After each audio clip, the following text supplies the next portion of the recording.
Hello students, good morning. कैसे हैं आप लोग। आपने पिछले वीडियो में द्रव्यमान तथा भार पढ़ा और द्रव्यमान और भार में अंतर पढ़ा। तो आज का हमारा टॉपिक है प्रणोद तथा दाब। क्या है? प्रणोद तथा दाब। तो सबसे पहला क्वेश्चन उठेगा कि प्रणोद क्या होता है और दाब क्या होता है। तो आइए देखते हैं प्रणोद किसे कहते हैं। किसी वस्तु की सतह के लंबवत लगने वाले बल को प्रणोद कहते हैं। किसी वस्तु की सतह के लंबवत लगने वाले बल को क्या कहते हैं? प्रणोद कहते हैं। प्रणोद का प्रभाव उस क्षेत्र पर निर्भर करता है जिस पर बल लगता है। प्रणोद का प्रभाव उस क्षेत्रफल पर निर्भर करता है जिस पर वह बल लगता है। प्रणोद एक सदिश राशि है। तो आइए नेक्स्ट टॉपिक देखते हैं, दाब किसे कहते हैं। देखते दाब किसे कहते हैं।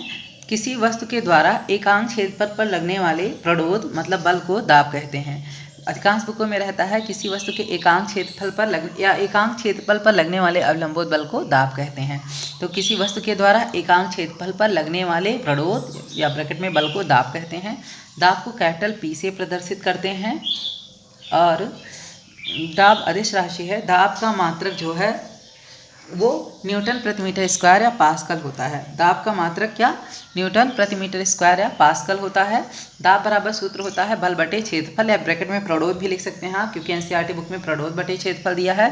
तो P इक्वल टू क्या हो जाएगा? F/A।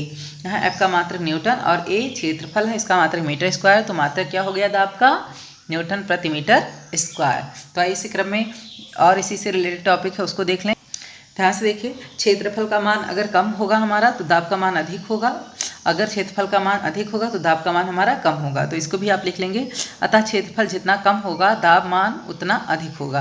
अतः क्षेत्रफल का मान जितना कम होगा दाब का मान उतना अधिक होगा, और क्षेत्रफल जितना अधिक होगा दाब का मान उतना ही कम होगा। तो इसी क्रम में आइए नेक्स्ट टॉपिक देख। हमारा नेक्स्ट टॉपिक है तरलों में दाब। तरलों में दाब। तो आपको इसमें यह बताया जाएगा कि जिस प्रकार ठोस वस्तु कहीं रखी जाती है तो वह उस पर दाब लगाती है, उसी प्रकार जो द्रव भी होते हैं वो भी दाब लगाते हैं, क्योंकि द्रव में भी भार होते हैं। जैसे ठोस अपने भार के कारण दाब लगाता है, वैसे द्रव और गैस जो है हमारे वो द्रव हैं, लेकिन वो भी उसमें भी भार होता है, तो वो भी अपने भार के कारण जो है बल लगाते हैं। तो द्रव और गैस जिस बर्तन में रखे जाते हैं उसकी तली पे दाब लगाते हैं, और उसके सभी दिशाओं पर, सभी डायरेक्शन पे समान रूप से, सभी जैसे उसकी दीवारों पर, साइड पे, नीचे, सब हर एक जगह समान रूप से दाब लगाते हैं। तो देख लीजिए इसी को। सभी द्रव या गैसें तरल है। ठोस अपने भार के कारण किसी सतह पर दाब लगाता है। इसी प्रकार तरलों में भी भार होता है, तथा वे जिस बर्तन में रखे जाते हैं उसके आधार तथा दीवारों पर दाब डालते हैं। किसी परिरुद्ध द्रव्यमान के तरल पर लगने वाला दाब जो है सभी दिशाओं में बिना घटे संचरित हो जाता है। मीन्स जो लिक्विड दाब लगाता है वो सभी दिशाओं में क्या होता है? समान रहता है। और जो ठोस लगाया जाता है वो केवल अपनी तली में ही लगाएगा, बाकी डायरेक्शंस में नहीं लगाता है।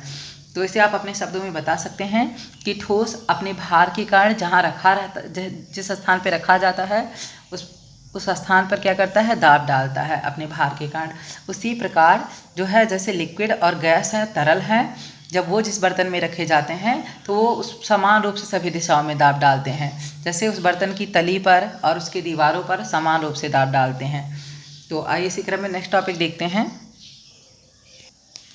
हमारा नेक्स्ट टॉपिक है उत्प्लावन बल या उत्प्लावकता। उत्प्लावन बल या उत्प्लावकता। तो इसे आप समझ लें कि जब कोई वस्तु किसी द्रव में डुबोई जाती है तो उसके भार में कमी महसूस होती है, और वस्तु द्वारा हटाया गया द्रव वस्तु पर ऊपर की तरफ एक बल लगाता है। उस बल को उत्प्लावन बल कहते हैं, और इस पूरी प्रक्रिया को क्या कहते हैं? उत्प्लावकता कहते हैं। तो इसे आप अपने शब्दों में ही इस तरह से लिख लेंगे और उसे बता सकते हैं कि जब कोई वस्तु किसी द्रव में डुबोई जाती है तो उसके भार में कमी प्रतीत होती है, और वस्तु द्वारा हटाया गया द्रव जो है वस्तु पर ऊपर की तरफ एक बल लगाता है, जिसे उत्प्लावन बल कहते हैं, और इस पूरी प्रक्रिया को क्या कहते हैं? उत्प्लावकता कहते हैं। तो आइए इसी क्रम में हम नेक्स्ट टॉपिक देखते हैं।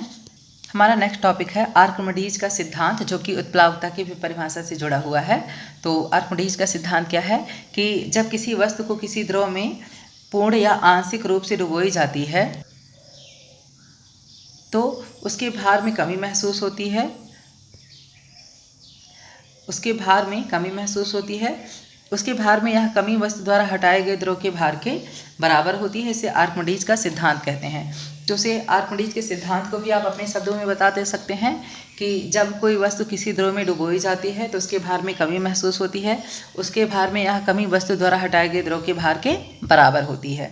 यह आर्किमिडीज का सिद्धांत है कि जब किसी वस्तु को किसी द्रव में पूर्ण या आंशिक रूप से डुबोई जाती है तो उसके भार में कमी महसूस होती है, उसके भार में यह कमी वस्तु द्वारा हटाए गए द्रव के भार के बराबर होती है। इसी को क्या कहते हैं? आर्किमिडीज का सिद्धांत कहते हैं। तो आज का हम अपना टॉपिक यहीं, आज आपने पढ़ा प्रणोद तथा दाब और तरलों में दाब, उत्प्लावन बल तथा उत्प्लवता और आर्किमिडीज का सिद्धांत। तो आज का हम अपना टॉपिक यहीं समाप्त करते हैं। नेक्स्ट डे एक नए टॉपिक के साथ मिलते हैं। धन्यवाद।